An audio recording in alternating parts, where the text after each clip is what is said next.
Bismillahirrahmanirrahim. Assalamualaikum warahmatullahi wabarakatuh. Alhamdulillahi rabbil alamin. Wassalatu wassalamu ala asyrafil anbiya'i wal mursalin wa ala alihi wa ashabihi wa man tabi'ahum bi ihsanin ila yaumiddin, amma ba'd.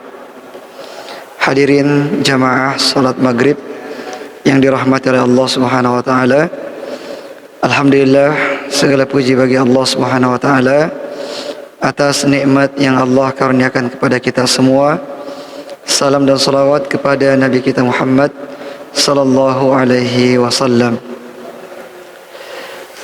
Taib jamaah yang dirahmati oleh Allah Subhanahu wa taala, insyaallah pada kesempatan kali ini ya kita akan membahas tentang 4 jenis fitnah yang Allah Subhanahu wa taala sebutkan di dalam surah Al-Kahfi. Tentu saja sering kita membaca surah Al-Kahfi, khususnya pada hari Jumat. Tadi di hari Jumat, semoga kita semuanya sudah mengkhatamkan, menyelesaikan bacaan surah Al-Kahfi kita. Dan di antara keutamaan dari surah Al-Kahfi adalah bagi orang yang menghafalkan 10 ayat sebelumnya atau 10 ayat setelahnya di akhirnya, maka Allah Subhanahu wa taala akan menjaganya dari fitnah Al-Masihud Dajjal, ya, fitnah yang sangat besar di akhir zaman nanti.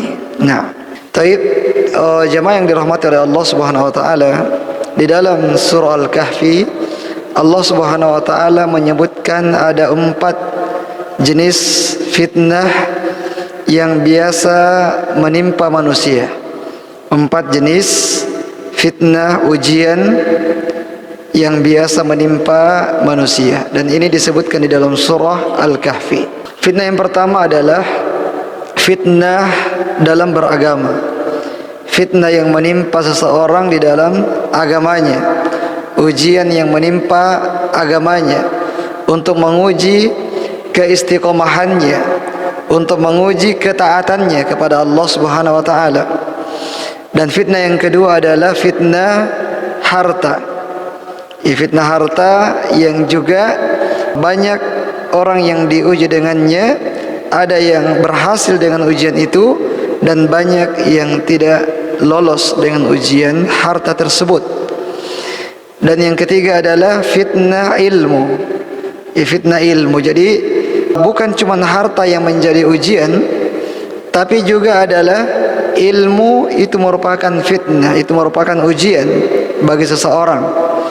Dan yang keempat adalah fitnah kekuasaan. Ujian pada saat seseorang diberikan kekuasaan oleh Allah Subhanahu wa taala. Tapi ini 4 fitnah yang disebutkan oleh Allah Subhanahu wa taala di dalam surah Al-Kahfi yang sering kita baca. Kita masuk pada jenis fitnah yang pertama, yaitu fitnah dalam beragama, yang Allah Subhanahu wa taala sebutkan di dalam surah Al-Kahfi mulai dari ayat 9 sampai ayat 26. Ayat 9 sampai 26 ini Allah Subhanahu wa taala menyebutkan kisah Ashabul Kahfi. Kisahnya penghuni gua, di mana ya mereka adalah para pemuda yang jumlahnya diperselisihkan. Ada yang mengatakan 3, ada yang mengatakan 5, ada yang mengatakan 7. Jadi diperselisihkan oleh para ahli sejarah. Bahkan di dalam Al-Quran sekalipun Allah Subhanahu wa taala tidak menyebutkan berapa yang benar. Ya, cuma disebutkan bahwa ada yang mengatakan 3, 4-nya adalah anjingnya. Ada yang mengatakan 5, 6-nya adalah anjingnya.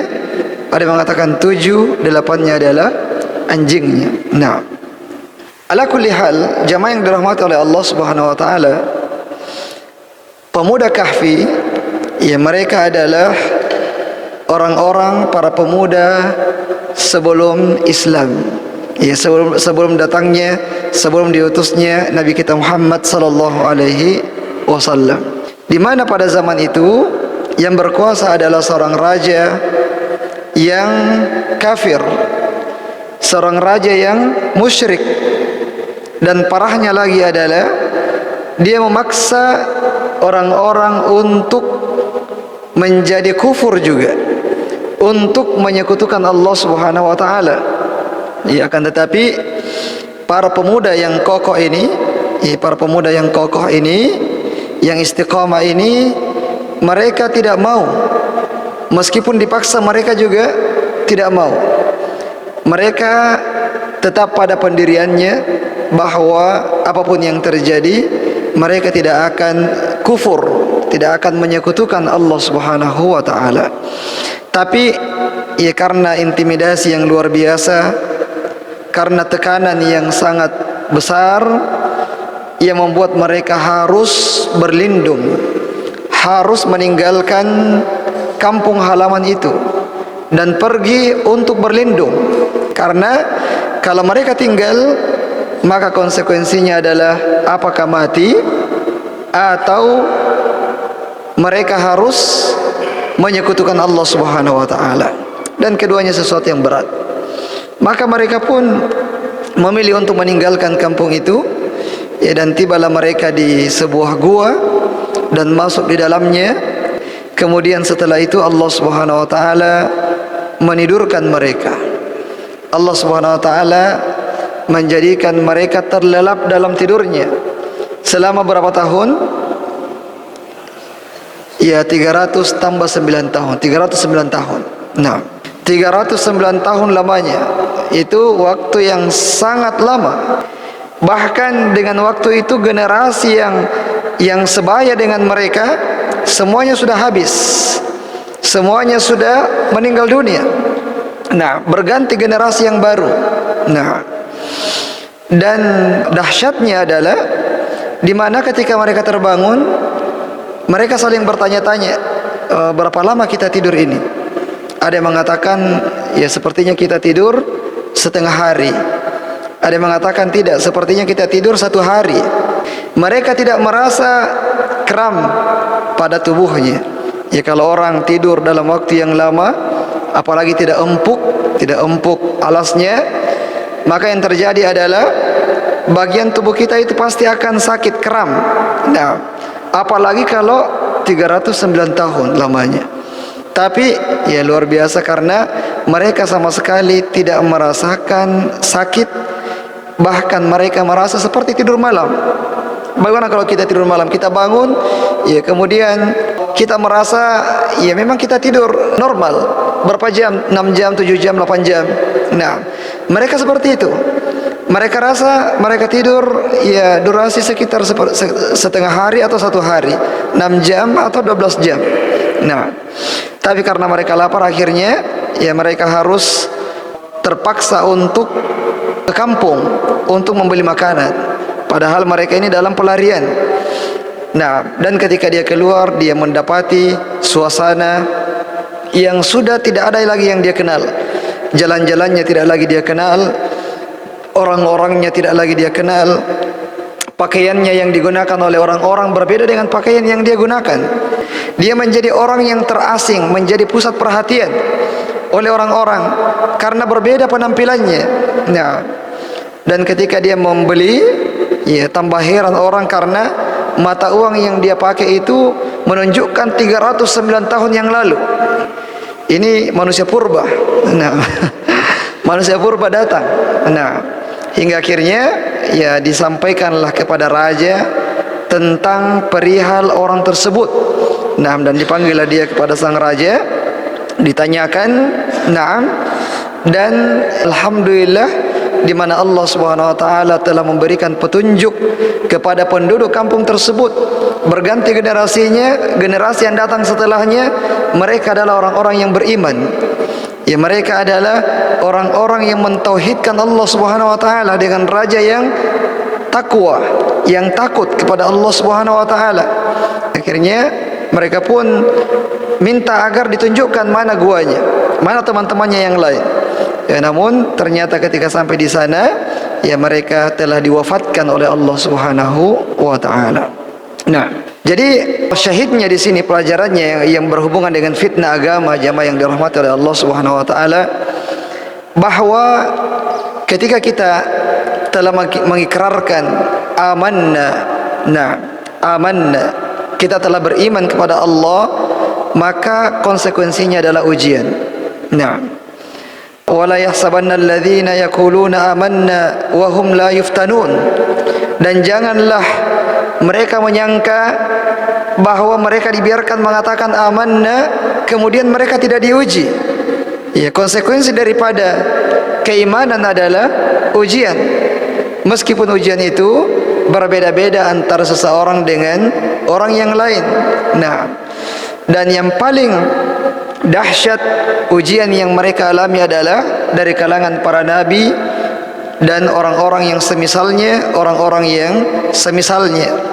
Bahkan Nabi SAW mengatakan bahwa innallaha idza ahabba qauman ibtalahu, sesungguhnya Allah Subhanahu wa taala jika mencintai seorang hamba maka Allah akan mengujinya. Jadi ujian itu merupakan sunnatullah, itu merupakan kesempatan bagi kita untuk mengetahui sampai di mana kadar keimanan kita sebenarnya kepada Allah Subhanahu wa taala.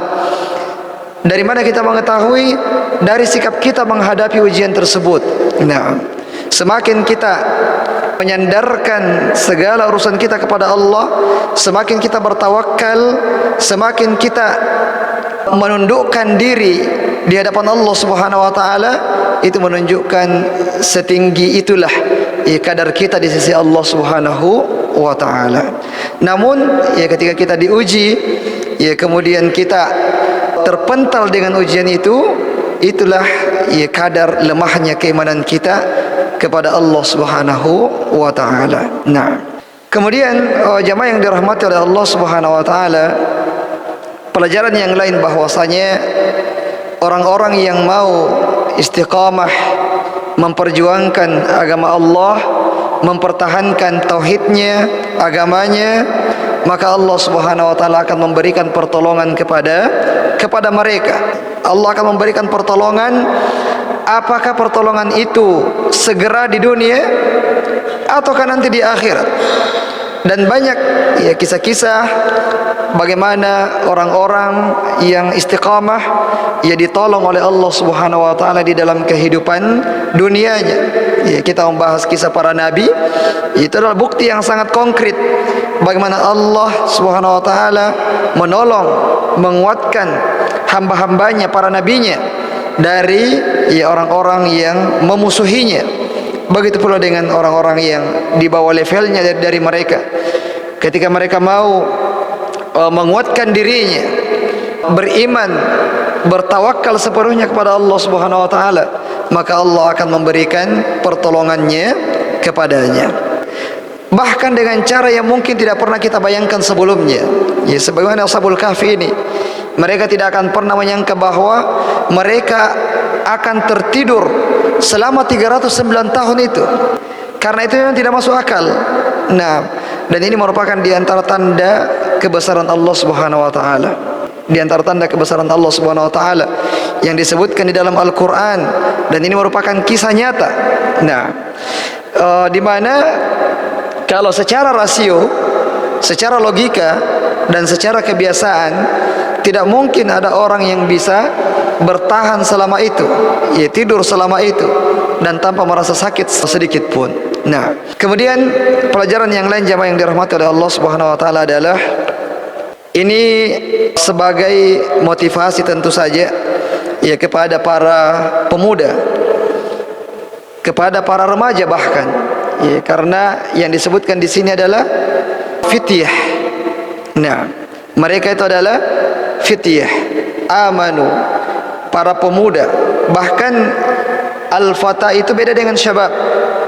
Kalau al-fata itu dalam bahasa kita diartikan dengan remaja. Ya, remaja.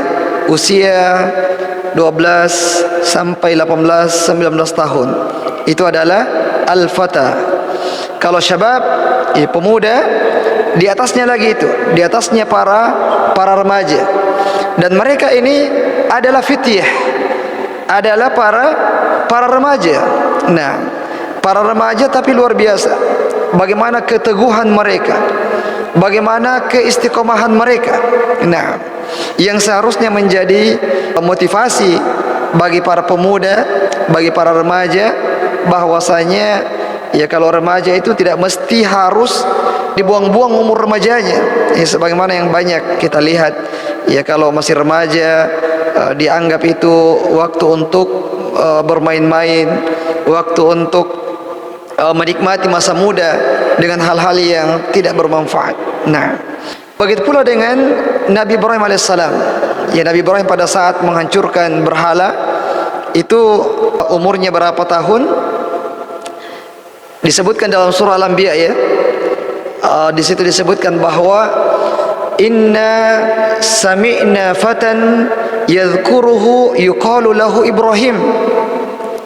Kami mendengarkan ada seorang remaja, ya, sami'na fatan yadhkuruhum yuqalu lahu Ibrahim. Kami mendengarkan ada seorang remaja yang suka mengolok-ngolok Tuhan-Tuhan kita. Pasti dia ini yang melakukan ini, ya, karena dia yang sering mencela Tuhan-Tuhan kita. Syahidnya adalah perkataan mereka, inna sami'na fatan, kami mendengarkan ada seorang remaja. Nah, tapi bukan remaja biasa, remaja yang memiliki himmah aliyah, pemuda yang memiliki obsesi yang sangat tinggi untuk menegakkan kalimat tauhid, la ilaha illallah. Nah, kemudian fitnah yang kedua, jamaah yang dirahmati oleh Allah Subhanahu wa taala, adalah fitnatul mal, fitnah harta. Disebutkan dalam surah Al-Kahfi 32 sampai 42. Baik. Ya, jadi kisah dua orang, yang satunya adalah orang yang kufur kepada Allah. Ya, sebenarnya awalnya dia adalah bukan orang kufur, bukan orang kafir. Sama-sama beriman. Kedua orang ini sama-sama beriman. Yang satunya diberikan kekayaan harta yang luar biasa, kebun yang sangat luas. Nah, kebun yang sangat luas dan sangat subur, ya, menumbuhkan buah-buahan yang sangat banyak. Nah, kemudian dengan itu, ya, dia malah kufur kepada Allah Subhanahu wa taala dan menyangka bahwa tidak akan terjadi hari kiamat untuk menghancurkan kebun-kebunnya itu. Dia menyangka bahwasanya kebun-kebunnya itu tidak akan pernah kering selama-lamanya karena suburnya. Ya, di tengahnya itu mengalir sungai-sungai, mata air yang sangat deras yang menyuburkan tanahnya, sehingga dia tidak pernah menyangka, dia tidak pernah berpikir bahwasanya kebun yang seperti ini akan bisa binasa, sehingga dia pun ingkar dan kufur kepada Allah Subhanahu wa taala dan kufur kepada hari akhir, hari kiamat. Nah, kemudian ketika ditegur oleh temannya bahwa sadarlah bahwa ini semuanya hanyalah ujian dari Allah Subhanahu wa taala, ya, tapi dia tidak menghiraukan, ya, tidak menghiraukan nasihat tersebut. Dia sangat takjub kepada kebunnya itu, ya, dan mengatakan, saya rasa ini tidak akan hancur selama-lamanya ini. Ini akan tinggal terus seperti ini. Nah, tayyib, masya Allah, terlalu percaya diri, ya. Dia mengatakan bahwa saya rasa tidak akan terjadi hari kiamat itu. Kalaupun terjadi, maka saya nanti dibangkitkan oleh Allah dengan kondisi yang lebih baik daripada apa yang saya rasakan sekarang ini. Ya, sudah kafir, terlalu percaya diri lagi. Nah, bahwa nanti di hari kiamat, ya, saya dapat surga lagi. Nah, kalaupun ada, ya, surga menurut dia. Tapi jemaah yang dirahmati oleh Allah Subhanahu wa taala, ini adalah fitnah harta. Fitnah yang kedua yang disebutkan di dalam surah Al-Kahfi. Nah, pelajaran yang kita ambil di dalam ayat ini, bahwasanya harta itu bisa membuat orang menjadi sombong, bahkan kufur nikmat. Nah, ini salah satunya. Kisah ini adalah salah satunya. di mana kedua orang ini awalnya adalah orang beriman, namun yang satu yang diberikan harta yang sangat banyak oleh Allah, kebun yang sangat luas dan sangat subur, itu kemudian menjadi kufur kepada Allah Subhanahu wa taala.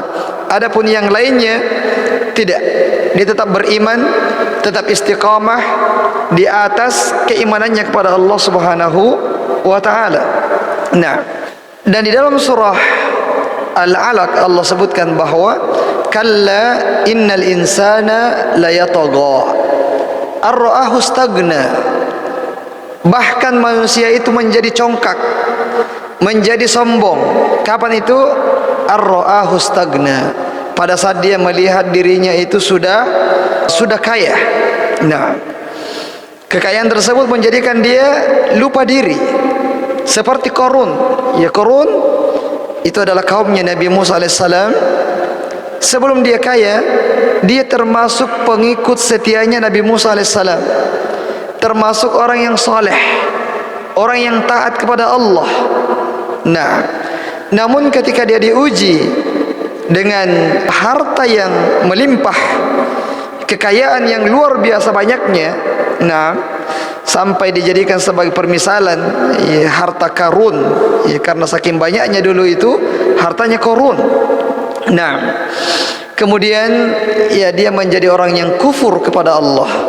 Pada saat orang-orang menasihatinya, jangan terlalu sombong, apa yang kamu miliki itu datangnya dari Allah.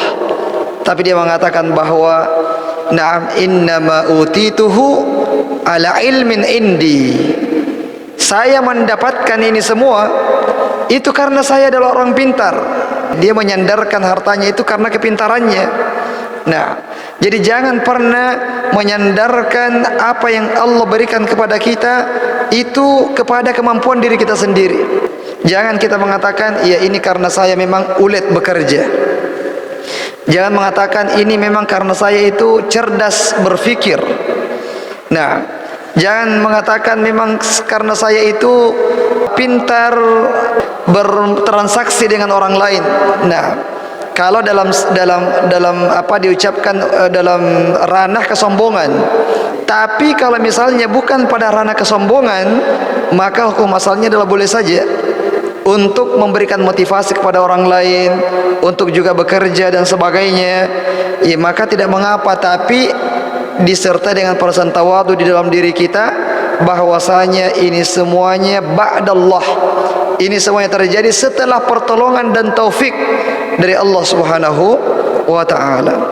Apapun itu, orang yang punya ilmu yang banyak, jangan dia sombong yang mengatakan ini karena saya memang rajin belajar, ini memang karena saya cerdas otaknya dan sebagainya. Ya, begitu pula dengan yang lain. Kalau disebutkan dalam ranah kesombongan, maka itu hukumnya haram. Tapi kalau misalnya dalam ranah berbagi informasi, berbagi tips kepada orang lain, maka tidak mengapa. Misalnya Abdullah bin Abbas pernah ditanya oleh orang-orang, wahai Abdullah, saya lihat kamu itu banyak sekali ilmumu, apa rahasianya, apa tipsnya? Abdullah bin Abbas tidak mengatakan, ya ini karena Allah yang memberikan ilmu. Ya karena itu sudah jelas Allah yang memberikan ilmu. Nah, makanya dia jawab dengan jawaban yang lain. Dia mengatakan bahwa bilisanin saul wa biqalbin akul. Saya mendapatkan ilmu yang banyak ini dua tipsnya. Yang pertama adalah saya rajin bertanya. Saya punya lisan yang suka bertanya. Dan yang kedua adalah saya punya hati yang mudah memahami. Diberikan hati, diberikan akal yang encer, yang mudah memahami. Ya, ini Abdullah bin Abbas radhiyallahu taala anhu menjawab dengan pertanyaan seperti itu. Itu bukan untuk menyombongkan kemampuan dirinya, tapi untuk berbagi tips kepada orang lain, bahwa kalau kamu juga mau berilmu, maka pegang dua ini, ya, lisan yang suka bertanya dan hati yang memahami. Nah, taib. Jemaah yang dirahmati oleh Allah Subhanahu wa taala. Kemudian pelajaran yang kedua di dalam surah Al-Fajr, ya, di dalam surah Al-Fajr Allah Subhanahu wa taala menyebutkan tentang orang-orang yang diberikan harta dan yang tidak diberikan harta. Allah berfirman ayat 15, "Fa ammal insanu idza mabtalahu rabbuhu fa akramahu wa na'amahu fa yaqulu rabbi akraman." Ada manusia, ada jenis manusia di mana ketika Allah mengujinya, Allah mengujinya dengan memberikan nikmat yang banyak kepadanya, harta yang luas kepadanya, maka dia akan mengatakan bahwa Tuhanku telah memuliakanku. Dia mengatakan apa? Tuhanku telah memuliakanku. Dia setelahnya, wa amma idza mabtalahu faqadara alaihi rizqahu fayaqulu rabbi ahanan. Tapi pada saat dia diuji dengan kekurangan harta, dengan kesempitan hidup, maka dia mengatakan bahwa Tuhanku telah menghinakanku. Jadi ada jenis manusia seperti ini yang menjadikan standar kemuliaan dan kehinaan di sisi Allah Subhanahu wa taala adalah pada hartanya. Pada saat diberikan harta yang banyak, yang luas, maka dia mengatakan Allah telah memuliakan saya. Tapi kalau disempitkan rezekinya, dia mengatakan Allah telah menghinakan saya. Ini dari mana kaidahnya? Ya, dari mana kaidahnya? Tidak ada kaidah seperti itu di dalam Al-Quran dan Sunnah. Kaidahnya dalam Al-Quran adalah inna akramakum indallahi atqakum. Yang paling mulia di antara kalian di sisi Allah adalah orang yang paling bertakwa. Ya, ini kaidahnya. Tapi dia memiliki kaidah yang lain. Itu karena mindset yang berubah. Ya, sama dengan sekarang ini. Banyak orang-orang yang punya mindset seperti ini. Ya, mindset yang seperti di surah Al-Fajr ayat 15 sampai 16 itu. Dia merasa dimuliakan pada saat diberikan harta yang banyak. Dan dia merasa bahwa Allah menghinakan seseorang pada saat disempitkan hidupnya. Begitu-begitu terus. Kendaraannya begitu-begitu terus, pakaiannya begitu-begitu terus, rumahnya dan sebagainya. Dia menganggap itu Allah sedang menghinakan orang tersebut. Ya, padahal tidak seperti itu kaidahnya. Nah, kemudian jamaah yang dirahmati oleh Allah Subhanahu wa taala, lalu bagaimana sikap seorang muslim terhadap harta itu? Ya, ada di sini disebutkan di dalam hadis yang sahih. Rasul mengatakan, "Inna hadzal mala khadirun hulwun, faman akhadhahu bi sakhawatin nafsin burika lahu fihi." Sesungguhnya harta itu hijau dan manis. Iya, hijau itu bagus dilihat. Pemandangan hijau bagus dilihat dan manis. Barang siapa yang akhadhahu bi sakhawati nafsin, barang siapa yang mencarinya untuk kedermawanan dirinya, ya, untuk agar dia semakin bersyukur dan agar dia semakin banyak berbagi kepada orang lain, maka Allah akan memberkahi hartanya. Wa man akhadhahu bi israfi nafsin lam yubarik lahu fihi.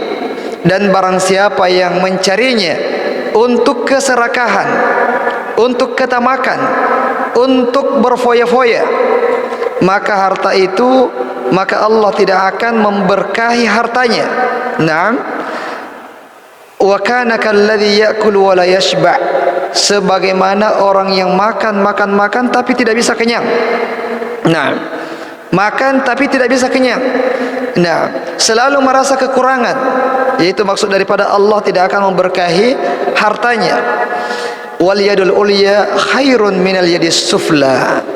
Tangan di atas lebih baik daripada tangan di bawah. Artinya adalah orang yang berbagi, memberi, bersedekah lebih baik daripada orang yang menerima, dikasih.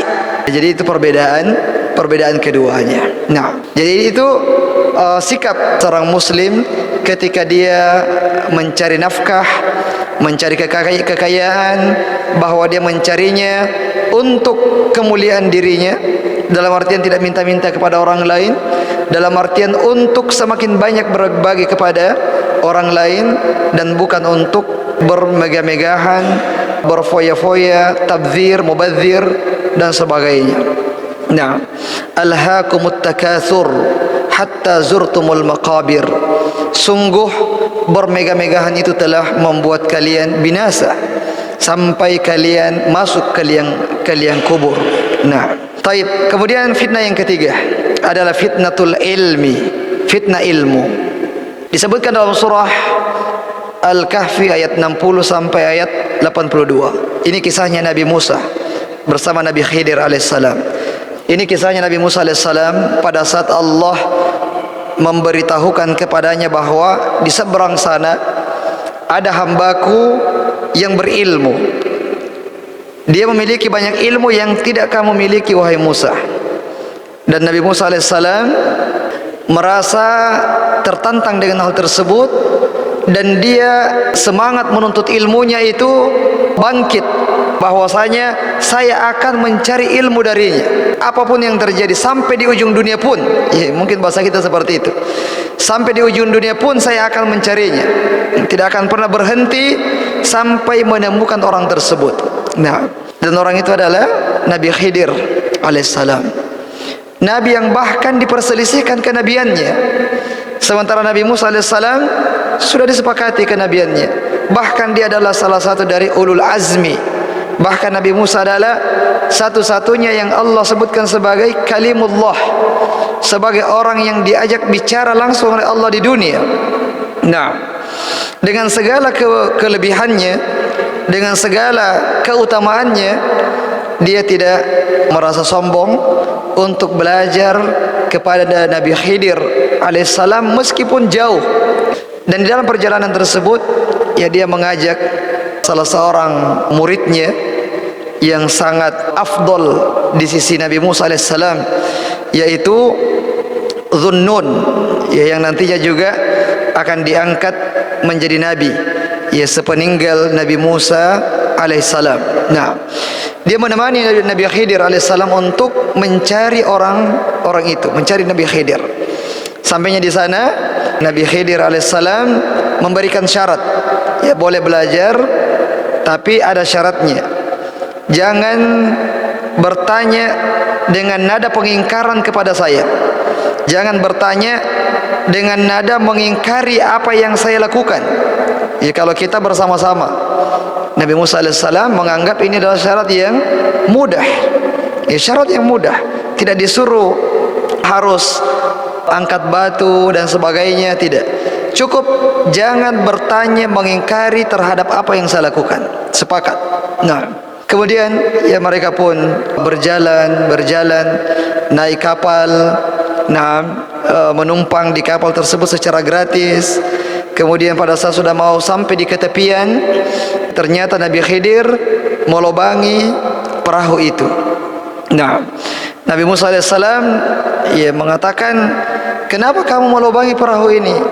Kita sudah dibantu naik kapal gratis, lalu kenapa kita melobanginya? Nah, kemudian Nabi Khidir mengatakan, ini adalah pelanggaran pertama. Kalau bahasanya mungkin kalau di pesantren SP1 SP1 ini Nabi Musa. Nah, Nabi Musa mengatakan, thayyib, ya, saya tidak akan bertanya lagi. Nah, mereka berjalan, ada anak kecil yang ditemui oleh Nabi Khidir yang sedang bermain, asik-asiknya bermain. Tiba-tiba Nabi Khidir mengambil salah seorang anak tersebut dan membunuhnya. Ini, ya, kejahatan yang sangat besar di matanya Nabi Musa alaihissalam dan tidak bisa ditoleransi, tidak bisa untuk tidak dipertanyakan. Ya, maka akhirnya dia pun harus, ya, terpaksa untuk bertanya, kenapa kamu membunuh anak tersebut? Anak yang tidak bersalah, tidak berdosa, masih kecil. Ya, apa salahnya dia untuk dibunuh? Ya, apa katanya? Pelanggaran kedua, SP2. Nah, dan Nabi Musa mengatakan, baik, saya tidak akan bertanya lagi. Kalau bertanya, silahkan. Bahasa kita mungkin, silahkan saya dikeluarkan dari pesantren. Nah, karena SP3. Tapi kemudian mereka pun berjalan sampai di sebuah kampung, ya, di mana mereka ini butuh dengan makanan, berharap ada yang menjamunya, tapi tidak dijamu. Ya, tidak dijamu oleh orang-orang. Ketika ada rumah yang sudah mau roboh, Nabi Khidir alaihissalam berinisiatif untuk menegakkan rumah itu, memperbaiki rumah itu, dibantu oleh Nabi Musa alaihissalam. Nah, kemudian setelah memperbaiki, Nabi Khidir berlalu dan tidak minta imbalan. Padahal kesempatan ini, ya, kita sedang butuh, kita berjasa kepada orang lain minta imbalan. Maka dia bertanya lagi, kenapa kamu tidak minta imbalan? Nah, supaya kita bisa makan, membeli makanan. Nah, dia mengatakan, hadza firaqu baini wa bainak. Ini adalah perpisahan antara saya dengan kamu, wahai Musa. Barulah kemudian dijelaskan apa sebabnya, kenapa Nabi Khidir melakukan ketiga perbuatan itu. Nah, adapun rumah yang meroboh tadi, kata Nabi Khidir alaihissalam bahwa orang tua mereka ini adalah orang-orang yang soleh dan soleha, dan mereka itu meninggalkan harta warisan di bawah rumah itu.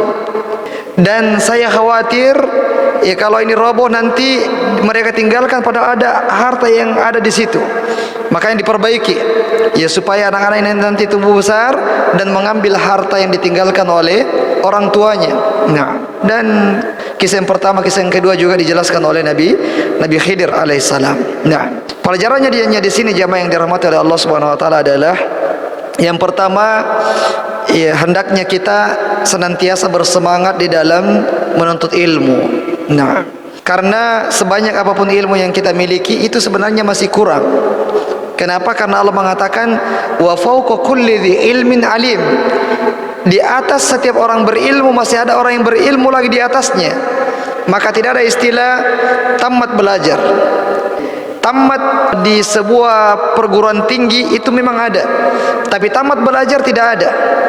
Dalam artian, meskipun kita sudah selesai belajar di perguruan tinggi dimanapun, belajar itu terus berlanjut. Nah, terus berlanjut, dan harus ada semangat yang besar di dalam menuntut ilmu itu. Dan pelajaran yang kedua adalah, ia harus beradab kepada guru. Nabi Musa alaihissalam, meskipun dia orang yang utama, dia beradab sekali kepada gurunya.